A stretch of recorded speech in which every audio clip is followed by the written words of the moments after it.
ಸಾವನ್ನು ಪಡೆಯಲು ಸಾವಿರ ದಾರಿಗಳಿವೆ, ಆದರೆ ಬದುಕನ್ನು ಕಂಡುಕೊಳ್ಳಲು ಇರುವ ದಾರಿ ಒಂದೇ, ಅದುವೇ ನಿನ್ನ ಆತ್ಮವಿಶ್ವಾಸ. ಮೆಚ್ಚಿಸುವುದಕ್ಕಾಗಿ ಬದುಕಬೇಡ, ನೀ ಇಚ್ಛಿಸಿದಂತೆ ಬದುಕು. ಜನರು ದೇವರನ್ನೇ ಮೆಚ್ಚಲಿಲ್ಲ, ಇನ್ನು ನೀನ್ಯಾವ ಲೆಕ್ಕ. ಕನಸುಗಳು ಎಲ್ಲರಿಗೂ ಇರುತ್ತವೆ, ಗೆಲ್ಲುವ ಜಾತಿ ಇದ್ದವರು ಮಾತ್ರ ಈಡೇರಿಸಿಕೊಳ್ಳುತ್ತಾರೆ. ಸ್ನೇಹಿತರೆ, ಈ ಬದುಕು ನಿಂತ ನೀರಲ್ಲ, ಹರಿಯುವ ನೀರು. ನೆನಪಿರಲಿ, ಈ ಬದುಕಲ್ಲಿ ನೋವುಗಳು ಸಹಜ, ನಲಿವುಗಳು ಸಹಜ. ಇವೆರಡರ ಮಧ್ಯದಲ್ಲಿರುವುದೇ ಸುಂದರವಾದ ಬದುಕು. ಇಲ್ಲಿ ಜೀವನ ಕಲಿಸಿದ ಪಾಠಕ್ಕಿಂತ ನಂಬಿದವರು ಕಲಿಸಿದ ಪಾಠವೇ ಹೆಚ್ಚು.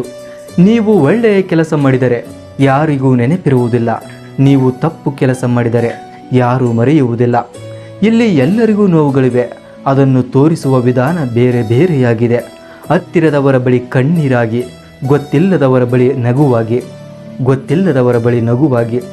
ನೀನು ಗೆಲ್ಲುವವರೆಗೆ ನಿನ್ನ ಸೋಲುಗಳನ್ನೇ ಸಾಧನೆ ಎಂದು ತಿಳಿದು ಮುನ್ನಡೆಯುತ್ತಿರಬೇಕು. ನೆನಪಿರಲಿ, ಗೊರಕೆ ಒಡೆಯುವ ಸಾಧಕನಿಗೆ ಗರಿಕೆ ಹುಲ್ಲು ಬುದ್ಧಿ ಕಲಿಸುತ್ತದೆ. ಸೋತು ಸುಣ್ಣವಾದ ಛಲಗಾರನಿಗೆ ಸೋಲೆ ಮತ್ತಷ್ಟು ಬಲ ಹೆಚ್ಚಿಸುತ್ತದೆ.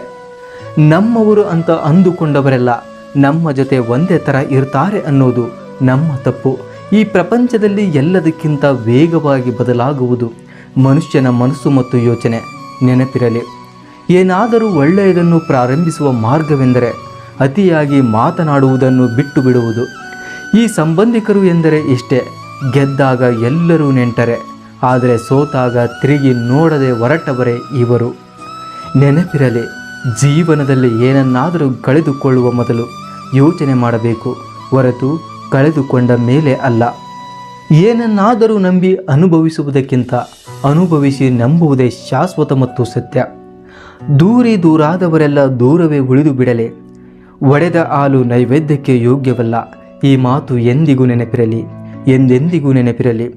ಯಾರನ್ನೂ ಅತಿಯಾಗಿ ನಂಬಬೇಡ, ಜೀವನದಲ್ಲಿ ಏಕಾಂಗಿಯಾಗಿ ಹೋರಾಡು, ಜಯ ನಿನ್ನದೇ.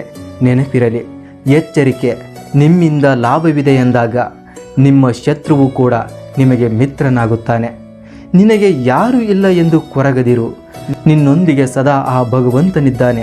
ಧರ್ಮದ ದಾರಿಯಲ್ಲಿ ನಡೆಯುತ್ತಿರು ಅಷ್ಟೇ. ಒಬ್ಬರ ಕಣ್ಣೀರನ್ನು ನೋಡಿ ನಗಬೇಡ, ಆ ಕಣ್ಣೀರಿನ ಶಾಪ ನಿನಗೆ ತಟ್ಟದೆ ಬಿಡುವುದಿಲ್ಲ. ಈ ಜಗತ್ತಲ್ಲಿ ಎಲ್ಲ ದುಬಾರಿ, ಬದುಕುವುದು ತುಂಬ ಕಷ್ಟ, ಆದರೂ ಬದುಕಲೇಬೇಕು. ನಿನಗಾಗಿ, ನಿನಗಿರುವ ಜವಾಬ್ದಾರಿಗಳಿಗಾಗಿ. ಅಹಂಕಾರ ಪಡಬೇಡ, ಒಂದು ದಿನ ನಿನ್ನ ನಾಶ ಕೂಡ ಹಾಗೆ ಆಗುತ್ತದೆ. ಮರೆಯಲಾಗದ ಪ್ರೀತಿ ಎಂದರೆ ಸ್ನೇಹ, ತೊರೆಯಲಾಗದ ಸಂಬಂಧವೆಂದರೆ ಸ್ನೇಹ. ದೂರಾದರೂ ಪದೇ ಪದೇ ನೆನಪಾಗುವ ಸಂಬಂಧವೆಂದರೆ ಅದು ಸ್ನೇಹನೇ. ಬಲವಂತವಾಗಿ ಯಾರನ್ನು ಕೂಡ ಮಾತನಾಡಿಸಬೇಡ, ಆ ಮಾತಿಗೆ 3 ಕಾಸಿನ ಬೆಲೆ ಕೂಡ ಇರುವುದಿಲ್ಲ. ನೆನಪಿರಲಿ, ಭಾವನೆಗಳಿಲ್ಲದ ಜೀವನ ಬಾಡಿದ ಹೂವಿಗೆ ಸಮಾನ. ಅರ್ಥ ಮಾಡಿಕೊಳ್ಳುವ ಮನಸ್ಸು, ಕ್ಷಮಿಸುವ ಗುಣ, ಕೈ ಜೋಡಿಸುವ ಸ್ನೇಹ, ಸಮಾಧಾನ ಮಾಡುವ ಒಂದು ಹೃದಯ ನಮ್ಮ ಜೀವನಕ್ಕೆ ನಿಜವಾದ ಆಸ್ತಿಗಳು. ಹೊರ ಮನಸ್ಸು ಹೇಳುತ್ತೆ ಸಿಟ್ಟಾದವರನ್ನು ಮತ್ತೆ ಮಾತಾಡಿಸಬೇಡ ಅಂತ, ಒಳ ಮನಸ್ಸು ಹೇಳುತ್ತೆ ಯಾರನ್ನು ಕಳೆದುಕೊಳ್ಳಬೇಡ ಅಂತ. ಒಂದು ಕ್ಷಣದ ಕೋಪಕ್ಕೆ ಯಾವ ಸಂಬಂಧವೂ ಹಾಳಾಗದಂತೆ ನೋಡಿಕೊಳ್ಳಿ. ನೆನಪಿರಲಿ, ಯಾರು ಸಮಯವನ್ನು ಗೌರವಿಸುತ್ತಾರೋ ಅವರನ್ನು ಗೌರವಿಸುವ ಸಮಯ ಬಂದೇ ಬರುತ್ತದೆ. ಎಲ್ಲರಿಗೂ ಒಳ್ಳೆಯದನ್ನು ಬಯಸುವವರು ತುಂಬ ನೋವು ಅನುಭವಿಸುತ್ತಾರೆ, ಏಕೆಂದರೆ ಅವರು ಅವರ ಬಗ್ಗೆ ಯೋಚಿಸುವುದನ್ನೇ ಬಿಟ್ಟಿರುತ್ತಾರೆ. ನಿನಗೆ ಮೋಸ ಮಾಡಿದವರು ಸದ್ಯಕ್ಕೆ ನಗಲಿ ಬಿಡು, ಆದರೆ ಆ ನಗು ಶಾಶ್ವತವಲ್ಲ. ನೆನಪಿರಲಿ, ನಿನ್ನಿಂದ ಒಂದು ಹೆಣ್ಣು ಕಣ್ಣೀರು ಹಾಕಿದರೆ ಅವಳ ಕಣ್ಣೀರೇ ನಿನ್ನ ಸರ್ವನಾಶಕ್ಕೆ ಕಾರಣ. ನೀನು ಅಹಂಕಾರಿಯಾದರೆ ನಿನ್ನ ಸಮಾಧಿಯನ್ನು ನೀನೇ ತೋಡಿಕೊಂಡಂತೆ. ಮರೆಯದಿರು, ನೋವು ಕಣ್ಣೀರಲ್ಲಿ ಮಾತ್ರ ಕಾಣುವುದಿಲ್ಲ, ನಗುವಿನ ಹಿಂದೆಯೂ ಅಡಗಿರುತ್ತದೆ. ಮುಕ್ತಾಯವೇ ಆರಂಭ. ಕೆಲವೊಮ್ಮೆ ತಪ್ಪು ಯಾರದೇ ಇರಲಿ, ಕಣ್ಣೀರಿಡುವುದು ನಿರಪರಾಧಿಗಳು ಮಾತ್ರ. ಮಾನ ಮರ್ಯಾದೆ ಇಲ್ಲದವರ ಜೊತೆ ವಾದ ಮಾಡುವುದು ವ್ಯರ್ಥ ಪ್ರಯತ್ನ. ಹತ್ತಿದ್ದು ಸಾಕು, ನಿನಗಾಗಿ ಆ ಭಗವಂತನು ಕಾಯುತ್ತಿದ್ದಾನೆ. ತಾಳ್ಮೆಯಿಂದ ಯೋಚನೆ ಮಾಡು. ಜೀವನದ ಕೆಟ್ಟ ಸಮಯಗಳು ನಮಗೆ ಒಳ್ಳೆಯ ಪಾಠಗಳನ್ನು ಕಲಿಸುತ್ತವೆ. ನಿಮ್ಮ ಬೆನ್ನ ಹಿಂದೆ ಮಾತನಾಡುವವರ ಬಗ್ಗೆ ತಲೆ ಕೆಡಿಸಿಕೊಳ್ಳಬೇಡ. ಇಷ್ಟಪಟ್ಟಿದ್ದು ಸಿಗಲಿಲ್ಲ ಎಂದು ಕೊರಗಬೇಡ. ಅದಕ್ಕಿಂತ ಉತ್ತಮವಾಗಿರುವುದು ನಿನಗಾಗಿ ಕಾದಿರುತ್ತದೆ, ಅದು ನಿನಗೆ ಸಿಗುತ್ತದೆ. ನೆನಪಿರಲಿ, ನೀನು ನಿಯತ್ತಾಗಿದ್ದರೆ ಯಾವ ನಾಯಿಗೂ ಹೆದರುವ ಅವಶ್ಯಕತೆ ಇಲ್ಲ.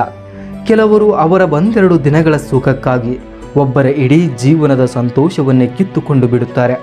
ನೀನು ಅಳುವುದರಿಂದ ಏನು ಬದಲಾಗುವುದಿಲ್ಲ. ಹೆಚ್ಚು ನೊಂದವರೇ ಗೆಲುವನ್ನು ಪಡೆಯೋದು ನೆನಪಿರಲಿ.